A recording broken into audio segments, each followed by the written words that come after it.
pasado algo extraño. Pero bueno, seguimos con el vivo, con el programa número 193 de Batalla Cultural de esta tercera temporada. Vimos la entrevista de Agustín Laje y ahora vamos a seguir con el live de Nicolás Márquez, hablando un poquito sobre Gramsci. ¿Qué tal, amigos? Muy buenas tardes. Yo soy Nicolás Márquez. Hoy tenemos un programa muy especial, muy querido y inclusive azarosamente buscado por mí. Hace unos días vi por las redes un libro, que vamos a ver si podemos poner, un libro recomendado en las redes, que vamos a tratar de ver si me dan los atributos tecnológicos personales para ponerlo en pantalla, que me pareció sumamente interesante y atrapante. No conocía al autor, confieso, y después por un tema meramente académico nos conectamos y ahí asocié el título, el nombre, asocié al autor con el título del libro.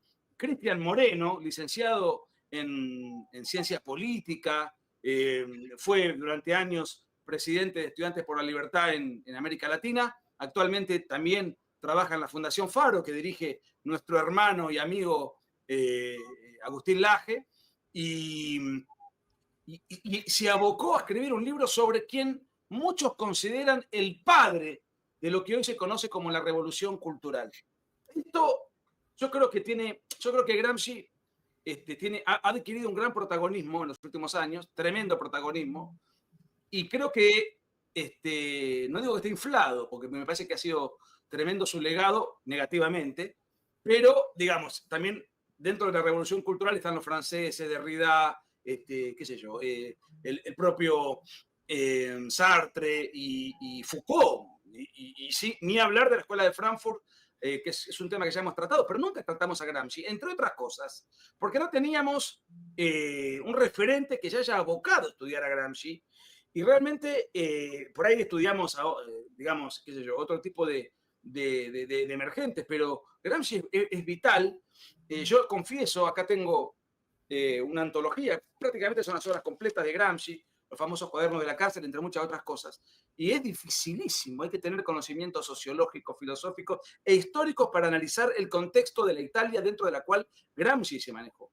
Para tal fin, afortunadamente, Cristian nos dispensa de su tiempo, un día feriado de descanso. Sin embargo, Cristian Moreno, con toda generosidad, dice, bueno, vamos a hablar del libro. El libro recién sale, o por lo menos creo que recién salió, porque yo lo conocí azarosamente. Estoy ávido por leerlo y ávido por conversar con Cristian en función de lo que ha escrito como anticipo. Después, búsquenlo y cómprenlo. Cristian Moreno, licenciado Cristian Moreno, muchas gracias por estar del otro lado, gracias por dispensarnos tu tiempo e iluminarnos en torno a Gramsci. Antes que nada, perdón, pongan likes, compartan, lo que le quieran preguntar a Cristian lo hacen a través del super chat, amplifiquen esto porque estamos estudiando a la persona que es considerada el cráneo de lo que hoy se conoce como la revolución silenciosa, la revolución cultural, la revolución dentro de la... Por lo menos eso es lo que se sabe de Gramsci, que fue el ideólogo, el pensador que pergeñó una estrategia de penetración en las estructuras educativas, culturales, etcétera, para cambiar el sentido común. Vamos a ver si esto es tan así. Es lo que uno siempre ha escuchado de Gramsci, ¿no? Cristian, bienvenido, muchas gracias. Y si querés presentarte para que la gente ya te vaya conociendo, porque además tenés otros libros escritos y otros libros que vas a publicar, si querés contar un poco quién sos, tus motivaciones, tu manera de pensar, bueno, adelante. Bueno, muchas gracias, Nicolás. Gracias, Nicolás. Antes que nada, te agradezco la generosidad a vos por invitarme. Nos conocemos hace un poco, nada más, pero sin embargo hemos tenido un diálogo muy cercano en este tiempo y la verdad agradezco tu generosidad para invitarme a hablar de un libro que... Vos sabés que yo dirigí Estudiantes por la Libertad durante mucho tiempo, como vos antes mencionabas, y siempre veía en distintos grupos locales, en distintas conferencias, que había una visión muy buena sobre Gramsci, mejor dicho, una visión sobre qué pasa con la educación y qué pasa con la cultura. Es como que se mencionaba mucho esto y todo el mundo repetía una frase, tomar la educación y la cultura y lo demás se da por añadidura, y yo decía, ¿qué pasa con esto? ¿Qué hay detrás de esto? Porque uno veía que la izquierda, no sé, Hugo Chávez mencionaba a Gramsci, García Linera, el vicepresidente de Evo Morales, mencionaba a Gramsci. Entonces digo, ¿por qué nosotros tenemos nada más que una frase y ellos, sin embargo, tienen todo un estudio del tipo? Y cuando uno se pone a indagar, empieza a descubrir que de repente no había, o por lo menos no había un estudio grande por parte de nuestro lado, porque nosotros combatimos las ideas que están enfrente, pero a veces también tenemos que leer a quien escribió del otro.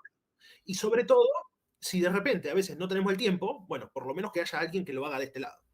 Entonces, en esa casi obsesión, porque de hecho hay un apartado que se llama en el libro Confieso una obsesión, es esto de damos la batalla cultural, pero nos falta entender a Gramsci. ¿Gramsci es nada más que una frase o es algo más? Bueno, muy bien vos lo explicaste, es un tipo que estuvo preso, que escribió 33 cuadernos en la cárcel, sin ninguna comodidad como nosotros tenemos a la hora de escribirlo, digo, a la hora de armarlo, a la hora de decir, bueno, en este, de acá a acá es el capítulo, o borramos o no, el tipo escribía donde podía, casi sin la posibilidad de poder seguir un orden.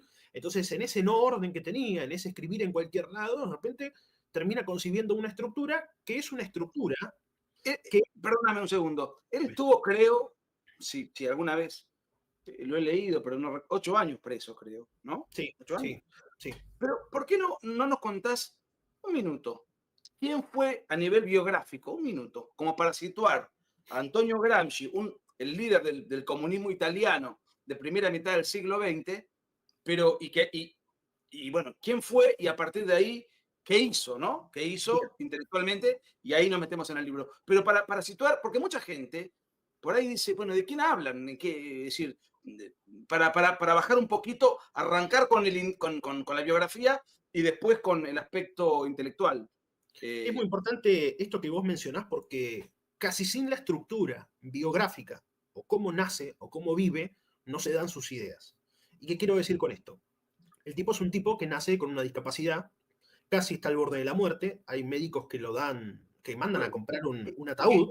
¿Era jorobado o era algo jorobado, de eso, ¿no? era jorobado, tenía una enfermedad muy grave, no pudo crecer más que 1,5 metros, con lo cual uno ve fotos de él y era muy chiquito, además la joroba... Yo también mido 1,5 metros.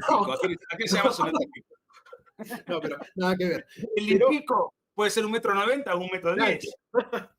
no, era muy chiquito, no se había podido, digamos, desarrollar, y cuando incluso los mismos médicos lo dan casi por muerto, mandan a comprar un ataúd, sin embargo, logra reponerse, pero es una reposición que le va a llevar durante toda la vida esa especie de karma, por decirlo de alguna forma. No sería la palabra, pero ¿qué pasa? El tipo además... Ahora, ¿él en qué año nace?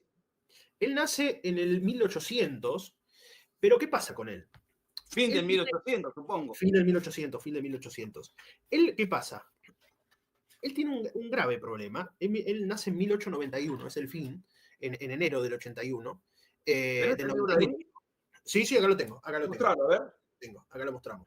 La programación que se vendió como ideal, Antonio Gramsci. Él nace en Cerdeña. Y nace en Italia, Cerdeña. una isla. Exacto. En 1891 nace en enero, por lo cual era un invierno profundo en Italia. Nace en Cerdeña, pero él viene de una familia que su madre era de Italia, digamos del continente, y el padre era de la isla.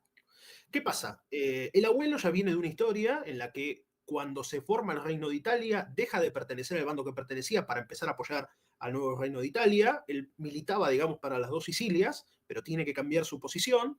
El padre después es el director de catastro de la ciudad, era un recaudador de impuestos, era un tipo que terminaba beneficiando a ciertos sectores de la sociedad y termina preso.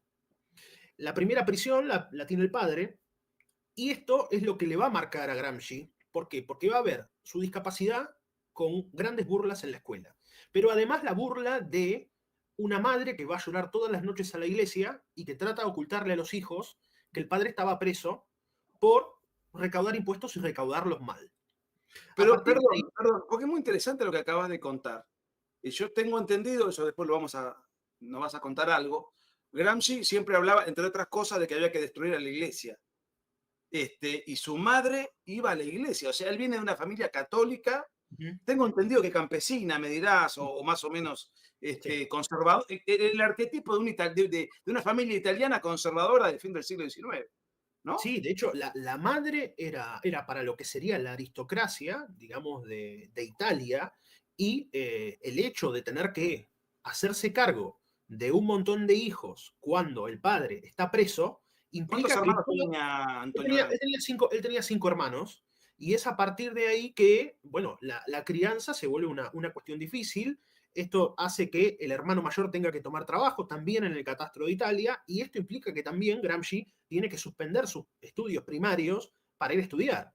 Cuando después retoma los Para estudios, ir a trabajar. para ir a trabajar. Ah, ¿Qué pasa? Cuando él termina retomando los estudios, termina retomándolos tarde, pero al mismo tiempo ya sin trabajar, porque tiene que dejar de trabajar para poder educarse. El padre recién está volviendo de la cárcel y no puede insertarse en la sociedad, y tiene que vivir con la dote que en su momento había aportado la madre, que significaban unas tierras, y lo que el hermano terminaba consiguiendo a partir del trabajo. A el partir de hermano ahí, mayor, el hermano ¿qué era? mayor, él era el segundo hermano. Ah, El primer hermano es el que tiene que buscar trabajo para intentar, digamos, llevar algo de sustento a la familia, aparte de lo que tenía la madre, pero claramente no podían sustentarse por una cuestión de que faltaba el padre para esa época. ¿Qué pasa? Cuando se ve en esta situación, Gramsci pasa momentos muy difíciles porque directamente iba sin comer a la escuela, la pasaba muy mal, tenía que rentar un alojamiento que no tenía calefacción, que la pasaba muy mal, y esto es algo que lo va a llevar tanto en la adolescencia a partir de la escuela como incluso en la universidad. Él la va a pasar muy mal en términos de que su discapacidad se agravaba incluso por las condiciones de salud, del no poder llegar a fin de ¿cuál mes. era Cristian? Porque, digamos, yo sabía que era jorobado, pero tengo entendido, no sé si era asmático o tenía algunos. ¿Cuál era su patología, su dolencia? Él tenía lo que hoy se conoce como, se me fue la palabra, sin embargo, él Más o lo que menos, puede tenía, ser sus afecciones, ¿no? él lo que tenía, ahora se me fue la palabra, pero el diagnóstico preciso, que hoy tiene un nombre muy común, pero él tenía lo que era un asma, pero el asma, digamos, se termina complicando mucho más por justamente la condición en la que terminaba viviendo, que no tenía calefacción, y además la joroba también implicaba el no poder, él de alguna forma estaba tullido, no lograba poder estirarse de la manera correcta, y todo eso jugaba un papel muy, muy difícil. Vos sabés que Eh, a mí me gusta jugar.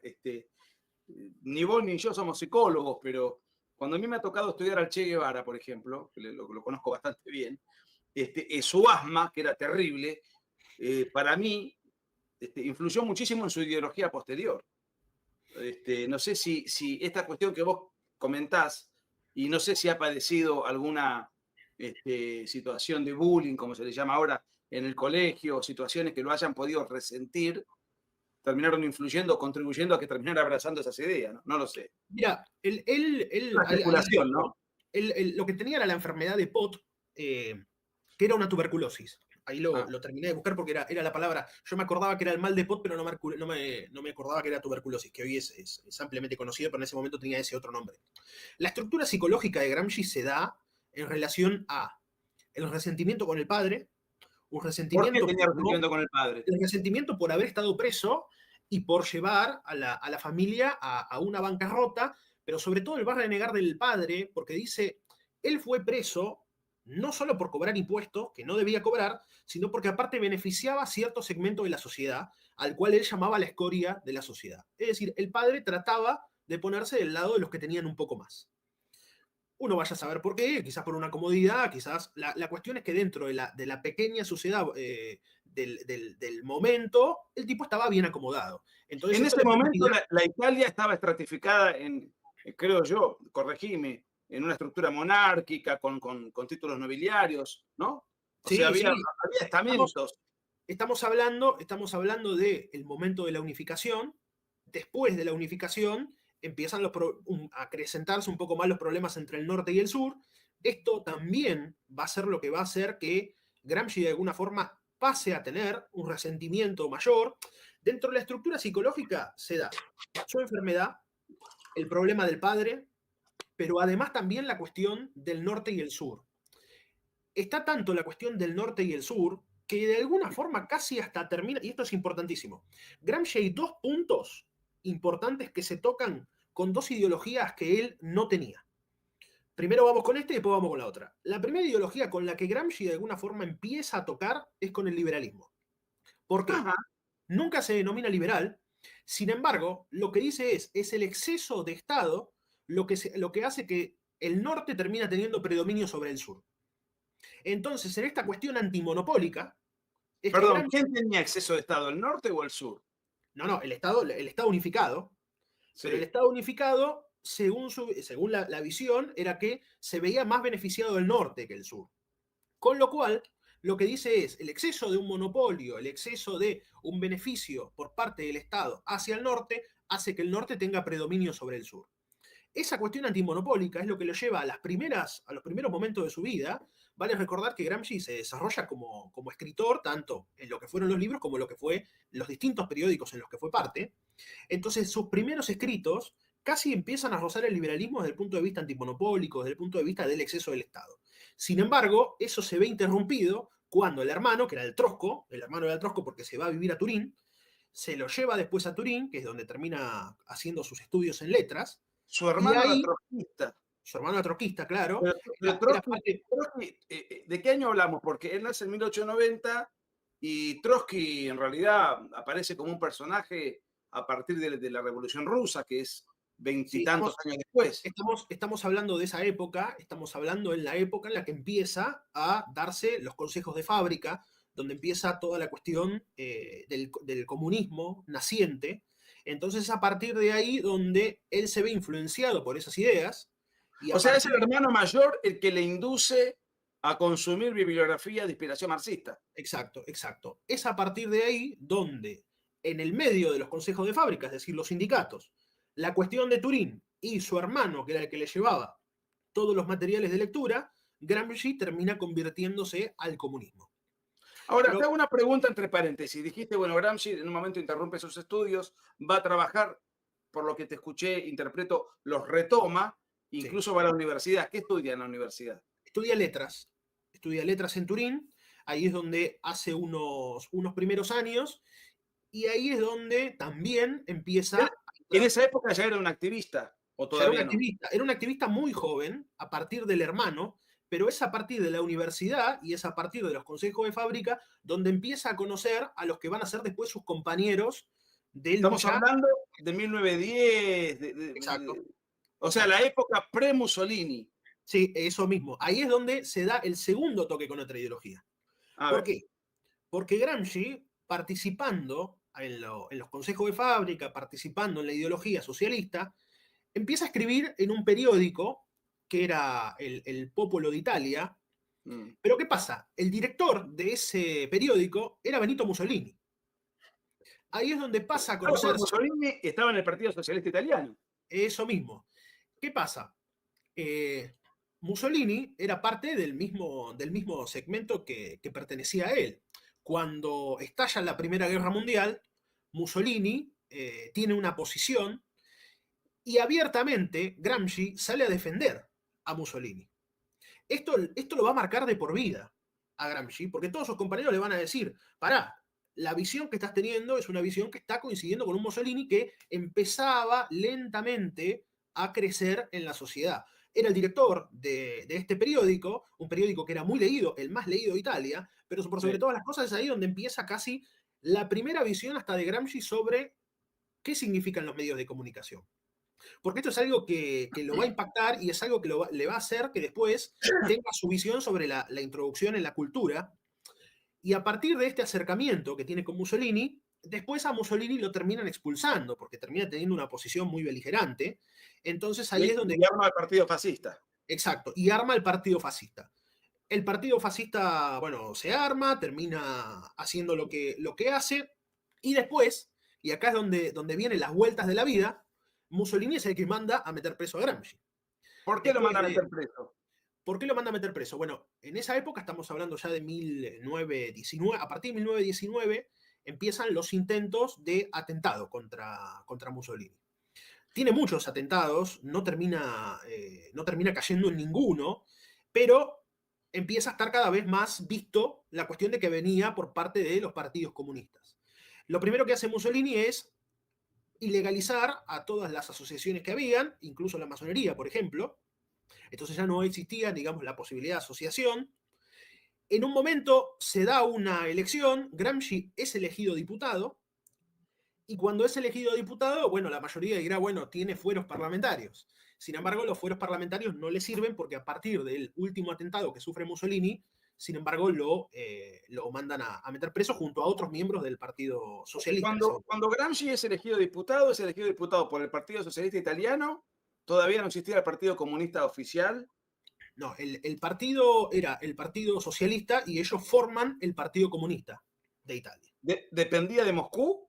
Dependía de Moscú. De hecho, Gramsci viaja mucho a Rusia, es ahí donde conoce a su esposa, y bueno, ¿Quién todo fue? se da. Tania era su Él se mujer. casa con una rusa. Él se casa con una rusa, claro. Ah, mirá vos, eso Él se no lo casa, sabía. él se casa con una rusa y es a partir que se casa con una rusa. Sin embargo, y esto es lo más importante, Gramsci tiene muy poco contacto con su mujer, simplemente sirve para procrear, después no se ven nunca más. Y Tuvo a hijos partir de, Gramsci. tuvo hijos y a partir de hecho a los hijos no los conoce, al primero de los hijos le pone como su hermano, pero ¿qué pasa? Pero El perdón, aspecto- discúlpame, yo sí, te hago preguntas porque es un tema fascinante bien. que no conocemos. ¿Los hijos de Gramsci vivían en Rusia o vivían en Italia? Porque digo, Vivían en ¿por qué no Rusia, Ah, vivían en por eso no Rusia. los conocía.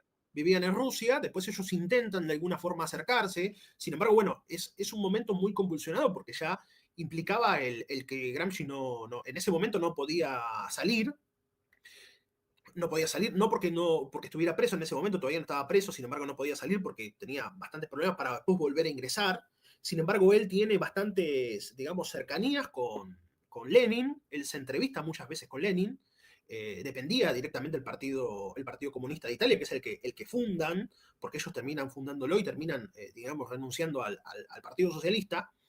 Es a partir de ahí donde empieza el diálogo con las internacionales comunistas que se dan a partir de Rusia y lo que implica la Revolución Rusa. Él va a tener una cercanía muy, muy cercana a Lenin, sin embargo no va a ver lo mismo con Stalin. De hecho va a ser una persona de la cual va a renegar, y él va a tener una visión particular sobre Rusia, pero él lo que quería, al igual que como quería Marx, que quería hacer algo, pero quería algo propio para su país, la principal obsesión de Gramsci era Italia. Una Pero Italia. tengo una pregunta. Sí. ¿Cómo alguien tan poco atractivo, en el sentido de, bueno, tenía problemas, tenía tuberculosis, tenía problemas de asma, tenía una joroba, es decir, ¿qué era lo que Gramsci, cuál era el elemento que seducía de Antonio Gramsci como para poder ir escalando, llegar a diputado? Creo que fue el presidente del Partido Comunista. Fue O presidente del sea, partido. ¿cuáles eran las dotes del liderazgo? Porque por lo que has descrito desde el punto de vista fisonómico, estético, lo que fuere, pareciera que no tenía inclusive a lo mejor no tenía ni siquiera la energía física como para ser un líder político, que un líder político prácticamente es un animal full time dedicado a la causa, con una energía Bueno, muy particular, que es él algo no propio de quería, los líderes, ¿no? él no quería el liderazgo. Él se convierte en secretario general del Partido Comunista a instancia de que meten preso a todos. Ah. Digamos, a él no le queda otra que hacerse cargo, y es a partir de ahí que se convierte en el líder del partido. No es una persona que estuviera, por decirlo de alguna forma, en la trinchera, es una persona que su trabajo eran las ideas, su trabajo era pensar un poco qué era lo que quería para este movimiento, pero no era alguien que tuviera una dote de oratoria. Sin embargo, las circunstancias lo terminan llevando. Era una persona profundamente inteligente, eso sin ninguna duda, pero no era el típico líder carismático que en esa época había. Recordemos, ¿no?, lo que implicaba ese entonces, que estaba lleno de líderes carismáticos y que llevaban un montón de masas. Bueno, el mismo Mussolini. Sí. Pero sin embargo, él, a partir de la instancia de que meten preso a los que eran a Togliatti y a algunos otros más que eran miembros del partido, bueno, a él no le queda otra que hacerse cargo, y en esa instancia también termina siendo diputado. Sin embargo, su paso por la Secretaría General del Partido Comunista no es el de un líder político que está acostumbrado a los actos, sino que su instancia siempre era una instancia cultural. Él pensaba en la educación, y la educación la pensaba incluso dentro la misma estructura del partido. De hecho, la época en la que más se forman dentro del Partido Comunista Italiano es la época en la que él es el secretario general del partido. No es un momento en el cual el tipo hacía grandes mitines, no era esa clase de líder. Llegó por por una situación particular. Ahora, tengo entendido, alguna vez he leído por ahí, pero no sé, tampoco soy alguien que haya estudiado el tema, pero él tenía una suerte de disputa ideológica con Benedetto Croce, que era senador conservador, digamos, de la época. No sé si te has metido en algo con esa disputa en el libro o no. Bueno, en el caso de Croce, él tiene un profundo tema con lo que implicaba la cuestión italiana. La cuestión italiana es algo que él lo va a llevar a introducir todo para la cuestión italiana, aunque se termina implementando todo en cualquier lado menos en Italia, casi como el caso de Marx. Pero en el caso de Benedetto Croce es interesante porque Gramsci es un hilo de contradicciones. Gramsci es crociano al principio de su vida.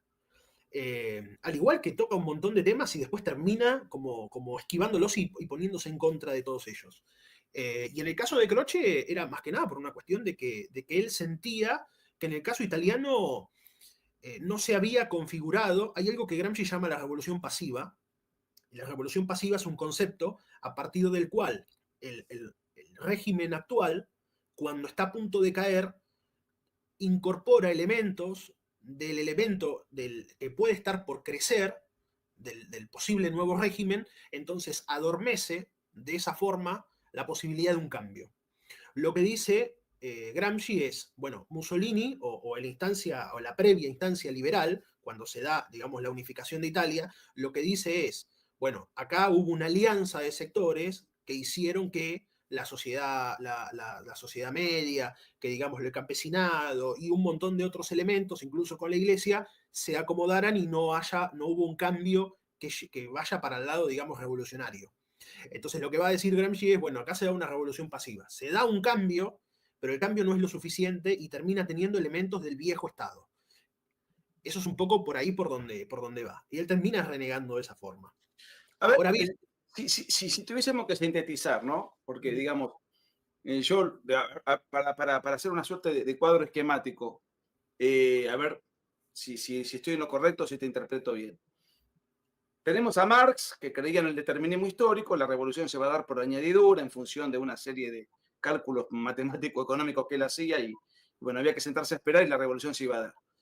Trotsky aparece y dice, no, tenemos que agitar la revolución porque la revolución por sí sola no, y tenemos que para eso hacer guerrilla o agitación callejera, etc. Y Gramsci es, cuando hablaste de la revolución pasiva, digamos que tendría, está bien, los dos eran marxistas, Trotsky y Gramsci, pero sería un método revolucionario totalmente distinto. ¿En qué consistiría la revolución pasiva? no, bueno, la revolución pasiva es eso de lo cual él está en contra.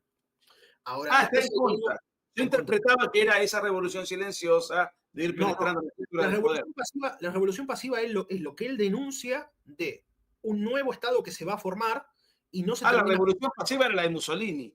Exacto, exacto. ¿Por Ah, qué? ok. ¿Por qué? Porque el elemento contrario a Mussolini, que era la Iglesia Católica, sin embargo, lo primero que hace Mussolini a la hora de llegar al Estado es concederle a la Iglesia parte del Estado pontificio que había perdido y al mismo tiempo la parte educativa. Entonces lo que dice es, lo que hace Mussolini es agarrar elementos de otro segmento y de esa forma queda todo como estaba. Lo que va a decir Gramsci es, la única forma de poder hacer la verdadera revolución implica en hacer un cambio de orden. El cambio de orden implica que la parte de la estructura y la superestructura vayan de la mano y se dé el cambio en el bloque histórico. El bloque histórico es ni más ni menos que la estructura y la superestructura marxista llevada un poco más allá. ¿Qué es lo que dice? Te pido esto, Cristian, porque es importante siempre explicar todo, ¿no? Contanos qué es la estructura y la superestructura, ¿no? O Bien, sea, bueno, Marx decía que había que destruir la estructura, bueno pero Gramsci pareciera tener una tesis distinta, pero para que se entienda para el gran público, nos están viendo bien, en este momento casi 500 personas. la estructura en términos marxistas es las fuerzas de producción, en términos marxistas. La superestructura viene a ser la cuestión política. Lo que nos va a decir Gramsci es indispensable la cuestión política, pero no es tan indispensable la cuestión económica. Marx lo que decía es, tenemos que introducirnos en las fuerzas de producción para que se dé el cambio político. Lo que va a decir Gramsci es, no importa tanto las fuerzas de producción, sino el cambio que se da en la fase política. Las fuerzas de producción serían la relación, según la jerga o la visión marxista, entre los detentadores de los medios de producción, o sea, los propietarios, versus los proletarios, que en clave marxista serían los explotados. Exacto. Entonces había una puja, una pugna entre los explotados y los detentadores. O sea, era una lucha netamente materialista, era por ver quién manejaba la economía. Exacto. Lo que va a decir Gramsci es, la forma, dice, no es tan importante las fuerzas de producción, sino cómo piensa las personas, sino cómo piensa la fuerza productiva.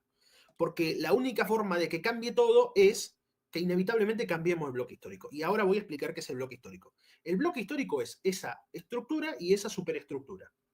Pero lo que va a decir Gramsci es, ¿Y la la superestructura, superestructura qué viene a ser? ahí voy, La la estructura superestructura, es la puja por lo material. La superestructura, a la cual Marx no le da mucha importancia, y Gramsci sí, ¿qué es?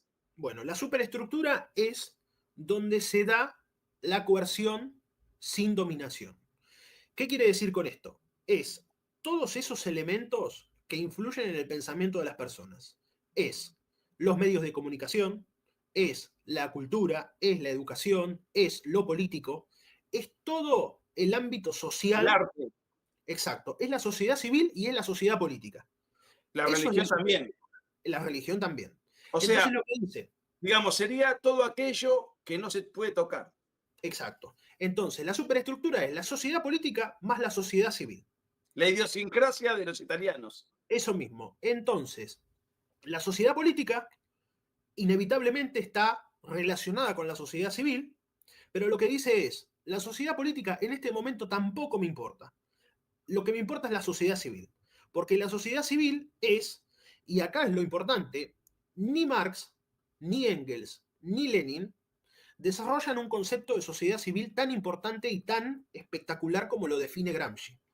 ¿Por qué? Porque la sociedad civil para ese momento era simplemente digamos, un manejo de fuerzas, un establecimiento en el cual se desarrollaba lo relacional, pero no terminan de darle un vuelco definitivo a lo que significaba. Sin embargo, Gramsci define la sociedad civil y dice, acá es donde está lo importante.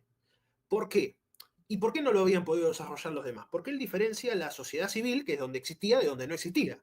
Dice, la sociedad civil no existía en Oriente, que es gran parte de donde se daba toda la cuestión, digamos, de la revolución.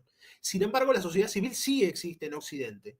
Y es ahí donde tenemos que preocuparnos. Bueno, obviamente esto tiene una razón de ser. No había sociedad civil en Rusia, porque claramente estamos hablando de un enclave medieval todavía, y había un campesinado y no había un gran desarrollo de la sociedad civil. Sin embargo, lo que va a decir es, acá en Occidente tenemos elementos distintos. Y es la sociedad civil donde nosotros tenemos que entrar porque es la trinchera avanzada del Estado. Si nosotros destruimos la sociedad civil, nos quedamos con el Estado. A diferencia de Oriente, que el Estado era el fuerte y la sociedad civil era mínima, no existía. Entonces ahí es Ahora, donde en se esta época en Italia el campesinado era muy fuerte también, ¿no? fuerte también, era muy fuerte también. Por eso él lo que dice es la alianza de clases que se termina dando y que se termina dando esta revolución pasiva que es la que le da el triunfo a Mussolini. Pero volviendo al tema de la superestructura, ahí es donde dice, nos importa la sociedad civil porque es la trinchera avanzada del Estado. Si nosotros logramos revertir la cuestión de la sociedad civil, nos quedamos con el Estado y por lo tanto ahí cambiamos la estructura económica. Y ahí se da el cambio del bloque histórico, que es la totalidad de la estructura y la superestructura. Pero acá él introduce un elemento fundamental, porque en el medio entre la estructura y la superestructura va a introducir a los intelectuales. Los intelectuales son, en definitiva, quienes se van a introducir en esa sociedad civil, y acá es lo importante. Gramsci no tenía el concepto intelectual que nosotros tenemos hoy, que es un tipo que quizás se dedica a filosofar, que quizás se dedica a dar A eso iba. Él no creía en el libre pensador, sino en el Exacto. intelectual orgánico, ¿no? Exacto. Entonces lo que va a decir es, existe el intelectual orgánico y existe Contanos, también, definimos un poquito a qué entendía Gramsci por el intelectual orgánico. está el intelectual tradicional y el intelectual orgánico. El intelectual tradicional es aquel que se preocupa por mantener la estabilidad del orden actual. Y el intelectual orgánico es aquel que se va a formar para, en definitiva, dar un golpe de timón, es decir, dar ese cambio en el bloque histórico. Lo que va a decir Gramsci es, a estas personas, estos intelectuales, van a ser personas a las que nosotros vamos a formar. No van a tener el don del libre pensamiento, van a repetir lo que Claro, nosotros le digamos. son intelectuales, pero al servicio de un propósito ideológico político concreto. Exacto. Un Entonces, 678 italiano. eso mismo, eso mismo. Entonces, el 678 se mete en la escuela y da lo que quiere en la escuela, se mete en el sindicato y da lo que quiere en el sindicato, se mete en el medio de comunicación y da lo que quiere en el medio de comunicación. Pero en esto son muy vivos, porque dice, cada segmento de la sociedad piensa de una manera distinta. No piensa igual, no tiene el mismo desarrollo, no puede ser preparada de la misma forma, entonces crea esos intelectuales orgánicos que se van a introducir en distintos lugares, que van a tener una especialización concreta para esos lugares, entonces de esa forma van a ir empujando y van a ir corriendo los límites de lo que implica el pensamiento. Entonces Ahora, vos ahí tenés intelectuales en todos lados, pero lo que él dice es, estos intelectuales no son solamente los que están arriba, sino que lo que yo quiero es que estos intelectuales salgan de abajo. Entonces no van a ser intelectuales, van a ser máquinas que repiten, pero que van a estar en todos lados. habría que ver hasta qué punto cuando alguien está metido en una estructura sigue siendo un intelectual o pasa a ser un propagandista, ¿no? Exacto. Es interesante. Te quería preguntar esto, Cristian. Primero, bueno, Gramsci defiende a Mussolini dentro de la interna del Partido Socialista. Mussolini pierde la interna, se va, arma su propio espacio, el Partido Fascista, que gana las elecciones, a ver, corregime, Sí. 1920, no me acuerdo fecha exacta. Y Gramsci, ¿por qué se opone a Mussolini? Y en ese caso, aún siendo diputado, en un momento es encarcelado por Mussolini y te quiero hacer dos preguntas. ¿Por qué es encarcelado? Estuvo 8 años preso, creo, y ahí hizo los famosos cuadernos de la cárcel, o sea, se dedicaba a escribir. Mientras él estaba preso, su prédica, sus escritos, ¿influían en la opinión pública o estaban dentro de la celda y no tenía contacto con el mundo exterior? No, él no tenía contacto con el mundo exterior. Fueron 11 años Ah, los que 11 tuvo. años preso Fueron estuvo. 11, fueron Sí, 11 años los que estuvo en prisión. sí. Después él termina muriendo en un hospital, pero cuando ya, digamos, lo Sí, a la liberan unos semana de días. salir de la cárcel. Exacto, exacto. Él está todo ese tiempo. A partir de los atentados y a partir de que empieza, digamos, la persecución por parte de Mussolini a través de distintos, a varios grupos, a partir de ese momento es donde dice, bueno, hay un montón de extractos en donde estaban los que habían atentado contra Mussolini. Algunos creen que en realidad habían sido gente del mismo Mussolini, hay otros que dicen que no. La cuestión es que había militantes igual del Partido Socialista, que eran los que habían O sea, intentado. Mussolini acusa a Gramsci de ser partícipe de los atentados No y es necesariamente a Gramsci, pero sí al partido. a su entorno. Exacto. Entonces, a Bien. partir de ahí es que se da esta cuestión. La realidad es que de alguna forma intentaban hacerse, digamos, a un lado un montón de opositores, y bueno, es ahí donde termina preso. Pero lo más ¿En qué año, importante de todo, recordás el año en que lo encarcelan? él es preso, mira, ahora literalmente no me acuerdo el año, Sí. En el 20 y pico, supongo. sí, ahí ya te digo en qué año lo meten preso, del 26 al 37. Ah, Son unos cuantos años, estamos hablando, todavía no, es más, Gramsci termina preso después de la Primera Guerra Mundial y no llega a vivir la Segunda. Eh, pero bueno, acá se da otra cuestión importante, que es la que vos mencionabas antes de los cuadernos. Los cuadernos él lo escribe en papel que les terminan dando.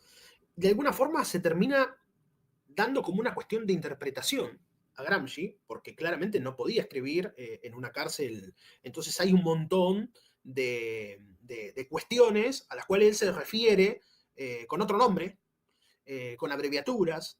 Entonces, bueno, es a partir de ahí donde inevitablemente se da esta cuestión de los cuadernos. Pero los cuadernos no tienen un orden, van y vienen todo el tiempo, con lo cual la separación que se hace por los cuadernos es una separación que incluso en la mayoría de los casos es aleatoria. Uno puede encontrar textos sobre Gramsci en libros y sin embargo comprar otro libro y que tengan incluso uno de los fragmentos repetidos, porque no hay un orden. Se han hecho distintos tipos de órdenes, por ejemplo, la editorial Acal ha hecho el orden común, que es del primero hasta el cuaderno 33, entonces de esa forma lo dividió en 3 tomos y nucleó todo, pero hay otros que lo hacen por tema.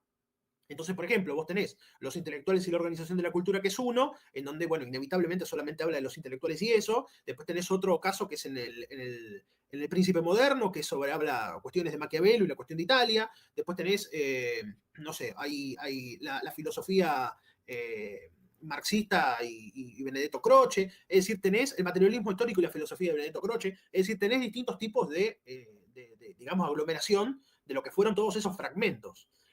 Con lo cual es más complejo poder hacer un estudio sobre Gramsci, porque si vos lo lees desde la edición del tomo 1 hasta el tomo 33, vas a encontrar saltos de un momento al otro, en los cuales va a llegar un momento que no vas a entender, y después también tenés esa otra cuestión de que, casi como las figuritas, te van a tocar fragmentos repetidos en los libros que vayas comprando. Además, sospecho que los propios intérpretes de Marx, de Gramsci, acomodan lo escrito en una interpretación personal, que a lo mejor no se Totalmente. corresponde. Mira, te quiero contar una cosa. Vos sabés que yo leí un libro hace muchos años de Vicente Massot, que para mí es mi gran mentor, que era sobre Gramsci y Maquiavelo, justamente. Y Vicente, bueno, ha leído a Gramsci en crudo, ¿no? Y lo considera el más brillante marxista del siglo XX. Laje, nuestro amigo Agustín Laje, creo que en La Batalla Cultural, no me acuerdo en cuál de sus libros, es como que no le da la envergadura intelectual, por ejemplo, que sí le da Massot, o que por lo menos presumo le das vos. Él dice que Gramsci era periodista, no era filósofo, sociólogo, etcétera, y no interpretaba del todo a Marx. Y esa mala interpretación es la que lo lleva a transformar la estructura en superestructura, como que él no logra interpretar del todo bien el paradigma, que además no debe ser nada fácil leer a Marx en crudo.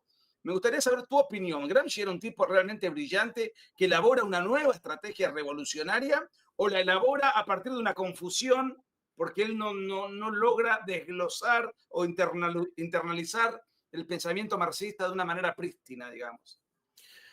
Bueno, para mí en lo particular creo que se trata de una persona muy inteligente. Creo que, yo no sé si era grande, pero lo hicieron grande. Sí. Y creo que gran parte de lo que nosotros hoy lo que hemos sufrido desde el punto de vista cultural es parte de incluso una mala interpretación. Puede ser una mala interpretación de Gramsci o puede ser un plan muy bien desarrollado. ¿A qué voy con esto? Gramsci es un tipo que plasma una visión de la sociedad a partir de la cual nosotros vivimos en una dominación, en eso que él llamó hegemonía, y por lo Sí. tanto nosotros somos los inoculados mentales de un sistema, y a eso le propone la liberación. Ahora, eso era una denuncia, supuestamente. Usaste una palabra típica del gramscismo, ¿no? La hegemonía. ¿A qué le llamaba Gramsci la hegemonía? Porque es parte obligada de la jerga gramsciana. Bueno, Gramsci denominaba la hegemonía como la tiranía disfrazada de coerción. Lo que él Una decía es, hegemonía cultural, digamos. exacto, exacto. Él lo que Una dice es, coerción psicológica, podemos decir. claro, sí, sí, sí, sí, sí. Él lo que dice es, bueno, a partir de los intelectuales, sin infiltración total en la cultura, lo que van a hacer es formar un sentido común. El sentido común, que no es lo mismo que consenso, porque consenso es ponerse de acuerdo en si esto es correcto o no es correcto. Lo que va a hacer Gramsci es formar un sentido común. El sentido común es ni más ni menos que repetirte todo el tiempo un montón de consignas y que vos las vas a internalizar como propias, las vas a tomar como algo natural y a partir de ese momento las vas a repetir. Bueno, por eso no hay coerción. Es una tiranía que va a ser de una forma consensual. Es decir, van a decirte, el escenario es este, es un escenario caótico, pasa esto, pasa lo otro, esta es la salvación, y bueno, hay un montón que cae en eso. Lamentablemente, es ahí donde se da la hegemonía, y es ahí donde se termina naturalizando y haciendo un sentido común, que era eso. Gramsci hace un estudio sobre el sentido común, sobre lo que implicaba el folclore, y todo en la cuestión italiana, pero lo que va a decir es, bueno, hay un sentido común. Ese sentido común se crea y es el que termina siendo la hegemonía. Es decir, no pensamos, esto es lo que existe, y por lo tanto, eso es lo que termina dándose. Y es Y importantísimo. Sí, ya que tocas esto, hay un tema que me interesa y que por lo que he visto, no leí el libro, pero has tenido la amabilidad de mandarme el índice. Él tenía como una de sus obsesiones o ambiciones o prioridades destruir a la Iglesia Católica. sí. ¿Por qué? Bueno, él hace un estudio muy grande sobre la Iglesia Católica. Él va a relacionar mucho. Además, perdón, ¿no? Primero, tratemos de ver el poder de la cristiandad y la Iglesia Católica en ese contexto, siendo además que el Vaticano está en Roma. Bueno, es un estado aparte, pero está ahí. Bueno, a partir de lo que significa la unificación italiana y que después los estados papales pasan a reducirse, sin embargo, la influencia de la Iglesia, bueno, existió toda la vida. Lo Claro. que va a hacer él es relacionarse de alguna forma su lucha cultural con Lutero. Entonces va a verse en esa línea casi rara, va a decir, bueno, yo vengo a ser el Lutero de este tiempo.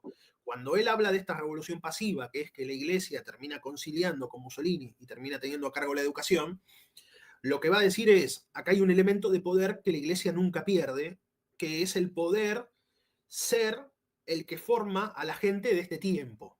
Este tiempo nunca se termina para Gramsci. Por eso los intelectuales tradicionales los relaciona con la Iglesia, porque son en definitiva los que en una época terminan de alguna forma educando a las personas de que yo era rey por gracia de Dios y toda esa cuestión. Lo que va a decir Gramsci es, la Iglesia es un elemento más de la sociedad civil.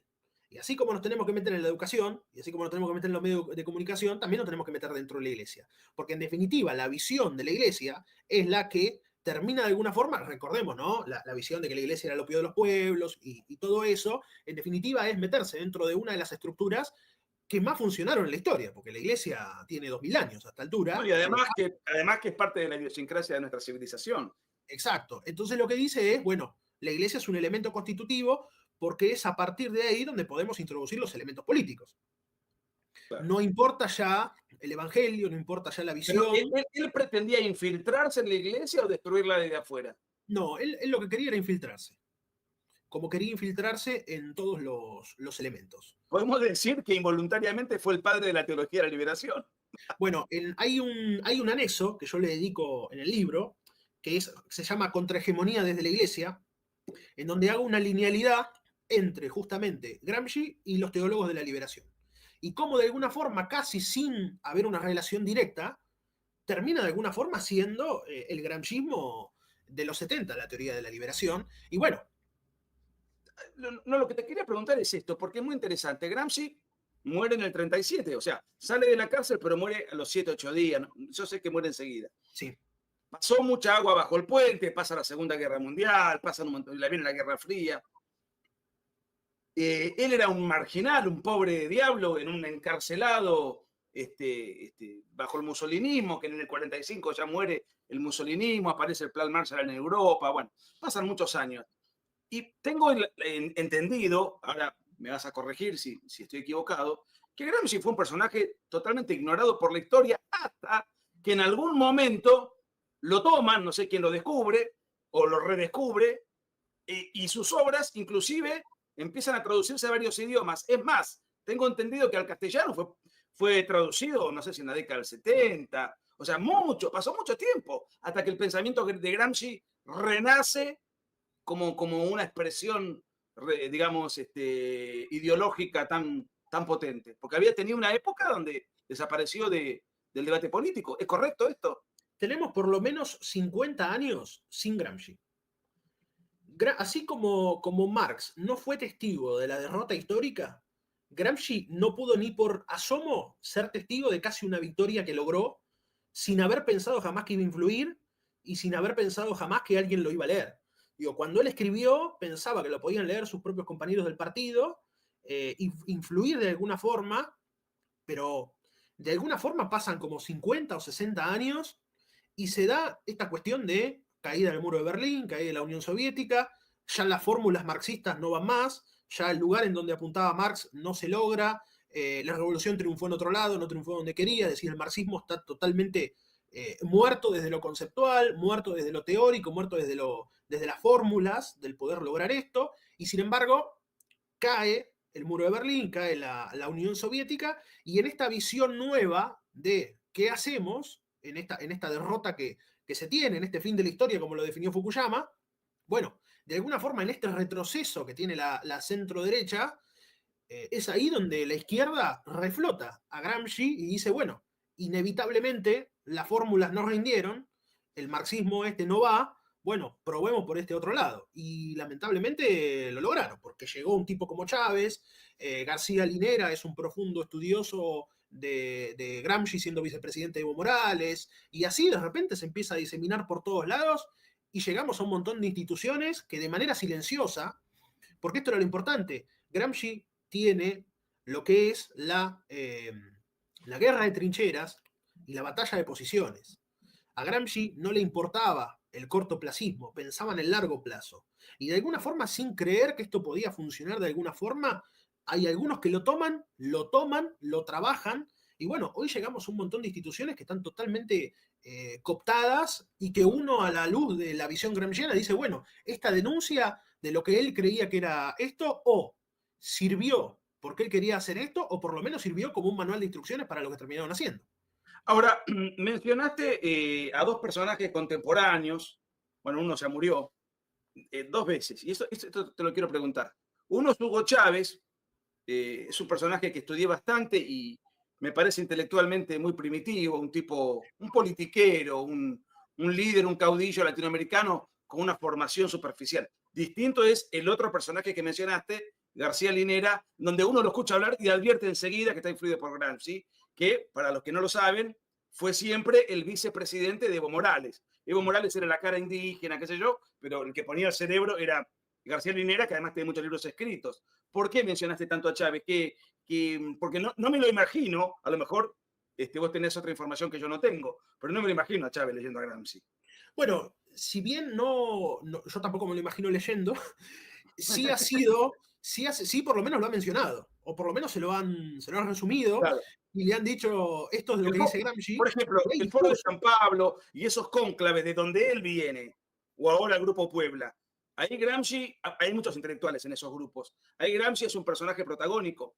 Sí, sin ninguna duda. De hecho, Claro. hay hasta discursos de Hugo Chávez hablando de Gramsci, y es absolutamente llamativo porque uno dice, bueno, ¿por qué pasa esto? Bueno, inevitablemente lo usaron de una forma, es decir, han sabido ver, como no supimos ver desde nuestro lado, lamentablemente a tiempo, sin embargo, eso es lo importante de nuestro tiempo, que estamos dando la batalla cultural nosotros y por lo tanto estamos haciendo esa contrahegemonía. Que Un gramscismo a la derecha. ¿Cómo?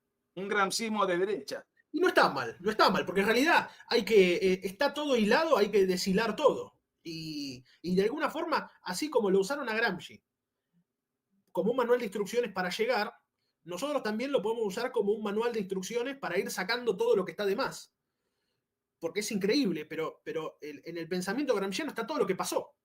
De hecho, hay un punto que yo lo toco en el libro. Gramsci creía en un partido político que él denominaba el príncipe moderno. El príncipe moderno no es el partido de Miriam Bregman. Es un partido que educaba a la gente, es un partido que era igual, que pensaba igual que Miriam Bregman, pero con la diferencia que tenía un objetivo.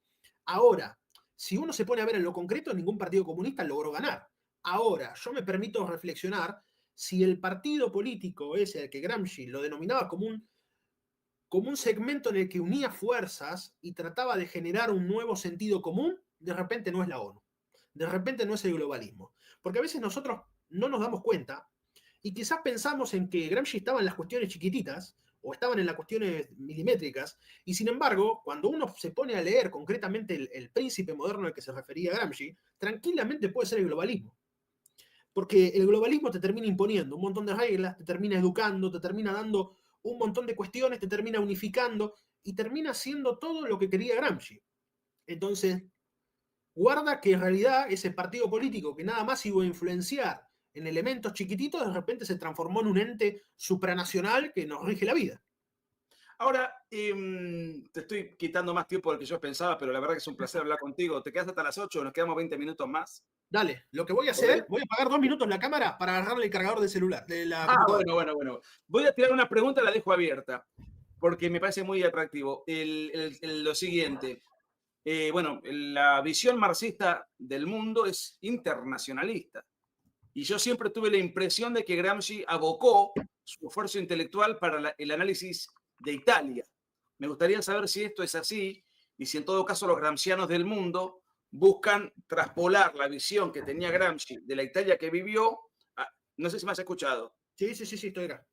Digo, Gramsci era un internacionalista a la usanza del marxismo tal como lo concebimos, o era un personaje abocado a la Italia. Porque las veces que he leído a Gramsci, debo confesar que me aburrí muchísimo y nunca terminé, me daba la impresión de que estaba además era un político italiano, entonces como que su visión estaba muy enfocada en su jurisdicción, digamos.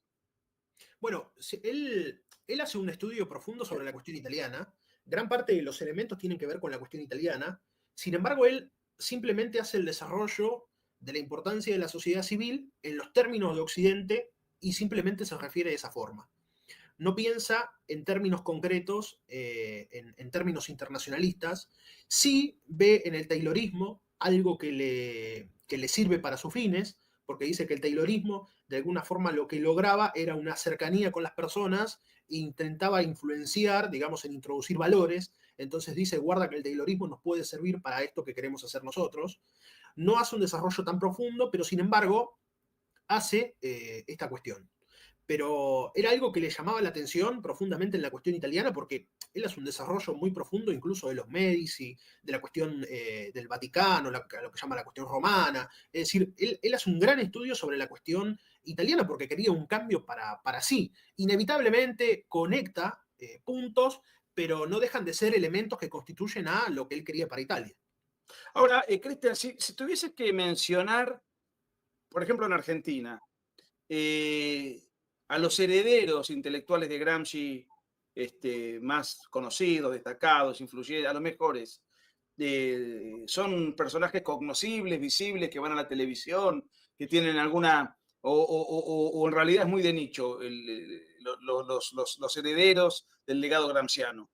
Mira, yo creo que hay una relación directa, no sé si llamarlo heredero, creo que hay una relación directa a Tilio Borón. Tilio Borón es alguien que ha tenido una relación muy, muy directa con los escritos, que ha prologado el libro sobre Gramsci. Yo creo que en términos argentinos no hay herederos, sin embargo, Pedro sí, Brieger. no sé si tanto, pero ahora voy con esto. No hay reconocidos herederos intelectuales de Gramsci, sin embargo, muchos piensan como Gramsci. Y esto es el tema de cómo penetró la idea de Gramsci en todos lados. Porque vos mirás, de hecho hay una parte en la que yo hablo de la batalla política de las fuerzas no progresistas.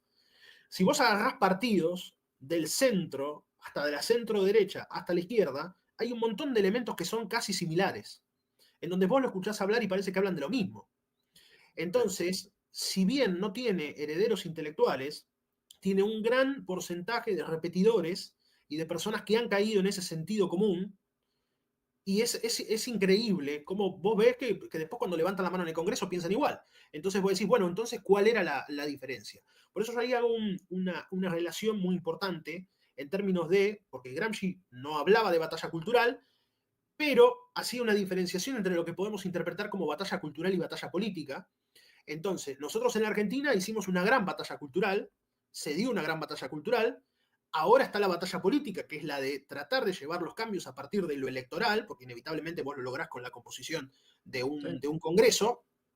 Ahora, acá está lo indispensable, que muchas veces los políticos vienen del mismo lugar, todos, no del mismo partido, no del mismo origen, pero sí del mismo sistema educativo. Entonces, ¿qué propuestas van a tener distintas a la hora de producir un cambio si todos han sido influenciados por el gramscismo? Pero, y por ejemplo, no sé, digo, yo muchas veces veo documentos o personajes salidos de la Flaxo y me da la impresión de que hay un fuerte componente ahí de Sí, influencia. sin ninguna duda. Ahora, fuera de Argentina, ¿hay referentes gramscianos, pensadores que con vigencia y con gravitación que siguen, digamos, que son los gramscianos del siglo XXI? ¿O en realidad sus ideas se han ido impuestas de una manera u otra, pero no a partir de una playa de ideólogos que vinieron después? No, hubo una reconversión de muchos de sus elementos, eso es una realidad. Hubo alguien que siguió un poco los planteos, que fue Perry Anderson, por ejemplo. Perry Anderson Perry Anderson. escribe sobre Gramsci. Si bien él hace unos pequeños salvamentos, no está tan de acuerdo con Gramsci, pero sin embargo lo toma y hace digamos, unas adendas, por decirlo de alguna forma, y después hay continuadores. Es muy importante ver cómo en Estados Unidos se imprimió mucho de Gramsci. Pero, por ejemplo, no sé, Derrida, que hablaba de la deconstrucción. Por ahí él capaz que ni leyó a Gramsci, pero me da la impresión de que apuntan en gran parte a lo mismo. Sí, seguro. Así hay un montón. Por ejemplo, están los aparatos coercitivos de dominación, que después toman muchísimos escritores socialistas. Es decir, se da una reconversión de conceptos que no son gramscismo puro y duro, pero que sí pasan a tomarse para desarrollar una teoría propia que después toman otros autores. ¿Y por qué fue y es tan potente el legado gramsciano en Argentina, que creo que es mucho más potente que en el resto de América Latina? ¿Por qué acá llegó con tanta fuerza? Y acá Porque tengo llega, entendido que en Argentina la influencia de Gramsci es muy superior a la de muchos otros países de la región, ¿no? sin ninguna duda, por cómo nosotros de una forma política transicionamos hacia eso. El después de los 70, eso vos lo conocés un poco más, lo que implica la resolución al conflicto, lo que significa la conclusión, que es los montos tomando todo, bueno, inevitablemente termina configurando eso. Es decir, los montoneros, a pesar de la visión violenta, también creían un poco en esto. Quizás no leyeron nunca Gramsci, pero sí lo que significó el después del kirchnerismo. La Se nota posguerra. claro, el kirchnerismo toma muchos de los elementos y tratan de hacerlo propios y termina configurándose. Y por eso es muy importante ver esto de, a veces han hecho gramscismo sin haberlo leído, o quizás hubo algún intelectual que les dijo, este es el camino, y había gramscismo. Porque si nosotros vemos todo lo que significa la matriz política del kirchnerismo, es gramscismo, es querer meterse en los medios de comunicación, es haber hecho un parangón relacional con la educación a partir de la universidad, que está totalmente tomada en sus estudios. La repetición de consignas insistentemente. Exacto, es decir, no tenés a Cristina hablándote de Gramsci, pero tenés detrás un manual de instrucciones perfectamente desarrollado. Y bueno, pero 6, 7, 8, carta abierta, estaba todo. Déjame responder. Primero, Juan Manuel Navarro Pauels, gracias por el superchat. Dice: Nicolás, ¿pensás que Walsh, se refiere a Rodolfo Walsh, muerto en la guerra civil en la década en julio del 76, fue el gran atentado terrorista del cual él pergenió? Era el Gramsci de Montonero, se veía el futuro, era el más inteligente. Miren, no, yo primero dudo que Rodolfo Walsh haya leído a Gramsci, primero porque Gramsci creo que no estaba todavía de moda en los círculos izquierdistas de la Argentina. Pero en segundo lugar, él creía en la lucha armada, en la revolución armada, y Gramsci creía en una revolución que apuntara a cambiar el sentido común de los habitantes. En cambio, él creía, Rodolfo Walsh y los montoneros, en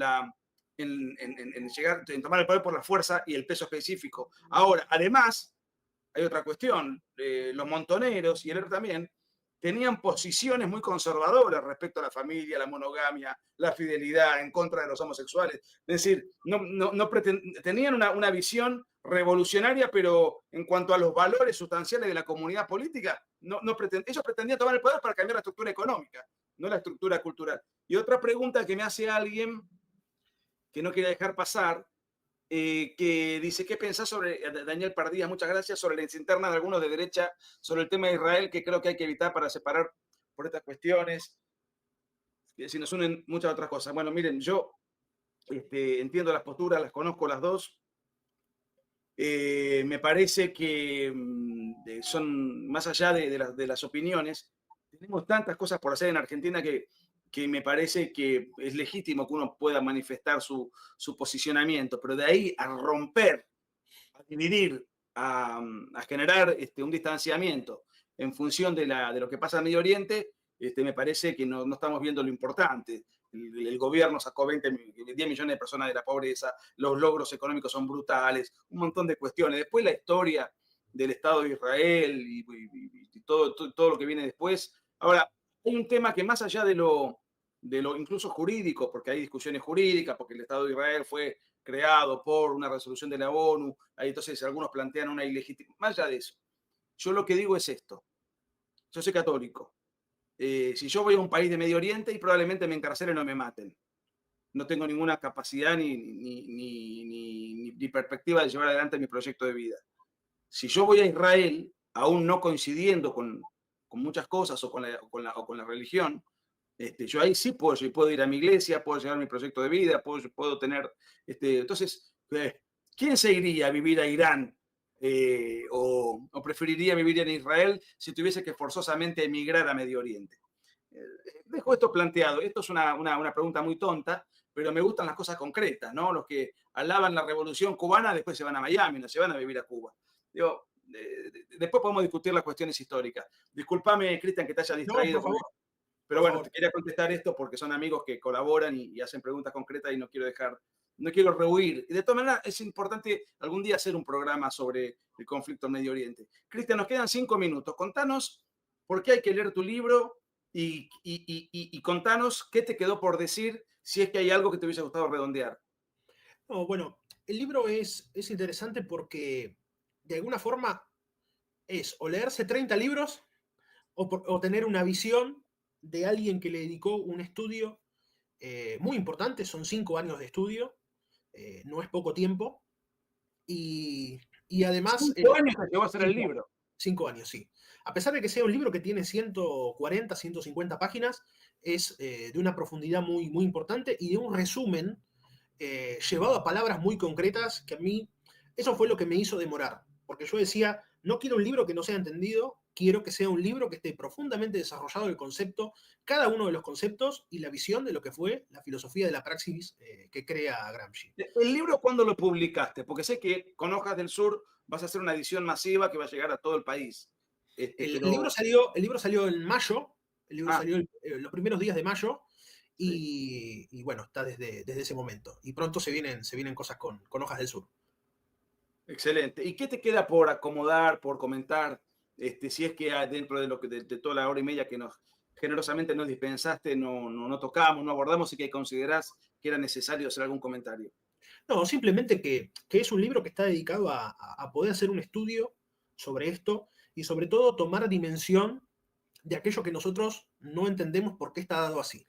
Digo, cuando nosotros muchas veces pensamos por qué las universidades están tomadas, por qué los contenidos educativos de los chicos son así, por qué los medios de comunicación parece que todos tienen una misma visión y de repente uno dice, bueno, pero surgen de lugares distintos, por qué en determinadas cuestiones piensan igual, o incluso por qué hoy se da una visión muy distinta entre la Iglesia Católica. Digo, lo que son la teoría social, la doctrina social de la Iglesia para Francisco no es la misma que para Benedicto y tampoco es la misma que para el nuevo Papa León. Entonces, todo esto que de repente uno da por sentado de por qué son así, acá es donde yo me hago un desarrollo profundo para tratar de descubrir las incoherencias y sobre todo por qué las cosas se dieron así. O sea que el libro aborda, desarrolla el aspecto religioso, entre otros. Lo desarrolla también justamente por esto, por la cuestión de que como Gramsci quería hacer una contrahegemonía desde la Iglesia Católica, ver cómo terminó configurándose y cómo entre distintos sucesores de repente vos tenés distintas visiones de la doctrina social de la Iglesia. ¿Qué pasó con la teología de la liberación y todo eso? Esos son unos anexos. Los primeros 8 capítulos del libro son un estudio profundo sobre Gramsci y los anexos que vienen después son cuestiones de la sociedad civil más prácticos, más para ver por qué la sociedad es la que es hoy a partir de las ideas de Gramsci. Pero me Y parecía podemos muy, ver, sí. sí, me No, te parecía quería hacer muy una pregunta. importante poder hacer esa división, porque en definitiva para muchos todo el sistema de ideas gramsciano no se conocía. Entonces por eso había que dedicarle un estudio. Me parece fantástico, la verdad que te felicito. Era un trabajo necesario, sumamente original. Lo único que yo había leído, algún libro sobre Gramsci, era del padre Sáenz, que ha hecho unos trabajos terribles, tremendamente buenos sobre la Revolución Francesa, 4 tomos bien macizos y muy logrados. Pero el trabajo de Gramsci me pareció muy superficial.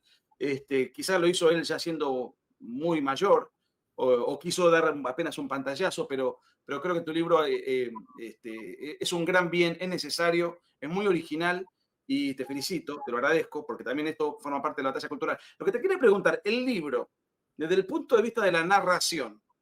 ¿Es un libro que tiene un tono académico o es un libro de divulgación que puede leer cualquier interesado que se haya sentido entusiasmado por esta charla, por ejemplo? No, es un libro de divulgación en el sentido que puede ser leído por cualquiera.